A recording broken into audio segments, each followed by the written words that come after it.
श्री राम समर्थ। जुलाई 26। 4 साधन। किसी भी इमारत बनाने के पहले जैसे उसकी नींव डालनी पड़ती है, वैसे ही परमार्थ साधने के लिए पहले साधनों की नींव डालनी पड़ती है। शास्त्र ने 4 प्रकार के साधन बताए हैं। पहले नित्यानित्य वस्तु विवेक, यानी नश्वर और अनश्वर वस्तु का विचार करे। अनित्य जो विषय हैं उनके प्रति उदास हो और नित्य जो भगवान है उसमें मन लगाए। फिर इस जगत के या संसार के या स्वर्ग के भोगों की वासना नष्ट करे, यह दूसरा साधन है। हमारा मन बाह्य विषयों की ओर आकर्षित होता है, उसे वहां से खींचकर वापस लाए और भगवान में लगाए।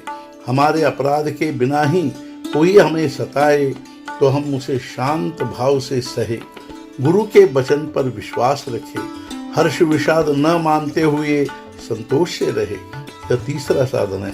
अंत में हमें भगवान से या सद्गुरु से मिलने की सच्ची आकुलता हो।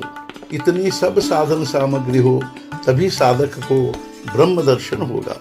ब्रह्म दर्शन होने के लिए प्रखर वैराग्य आवश्यक होता है।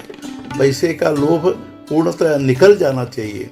मन की काम वासना पूर्णतः नष्ट होनी चाहिए। मोह के शिकार होना उचित नहीं।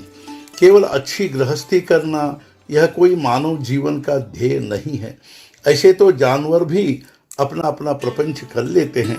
मनुष्य को चाहिए कि वह भगवान की उपासना करके उसे प्राप्त कर ले, तभी गृहस्थी में के कष्ट सार्थक होते हैं। आजकल की परिस्थिति में उपासना करने के लिए नाम जैसा और कोई सरल उपाय नहीं है।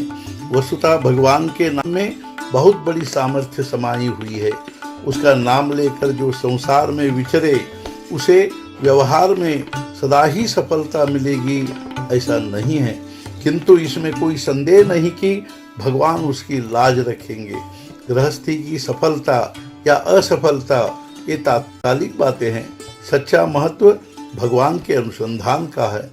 राम की इच्छा से ही हमें सुख दुख भोगना पड़ता है, लेकिन हमें इस बात का स्मरण अंत में होता है, इसलिए हमें सुख दुख से तकलीफ होती है। अतः हम शुरू से ही श्री राम की इच्छा को ध्यान में रखकर चले और इसके लिए नामस्मरण की आवश्यकता है।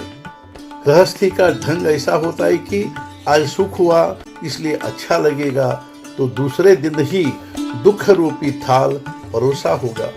इसलिए गृहस्थी में एक आंख में सुख के आंसू तो दूसरी आंख में दुख के आंसू लेकर उन्हें निभाए। प्रत्येक बात यदि भगवान की इच्छा से ही घटित होती है तो फिर एक का सुख और दूसरी का दुख क्यों माने। समझदार अपना चित्त भगवान के नाम में रमाए रखे और भला बुरा जैसा भी प्रसंग आए उसमें एक रूप हो जाए। जो नाम लेगा उसके पीछे श्री राम खड़े होते हैं। जो नाम लेता है उसका राम कल्याण करते हैं। इतना मेरा कहना, अंत तक न भूलना। आज का मुख्य विचार, अति प्रेम से नामस्मरण करें। उसमें लीन होने पर देह के सुख दुख की बाधा नहीं होगी।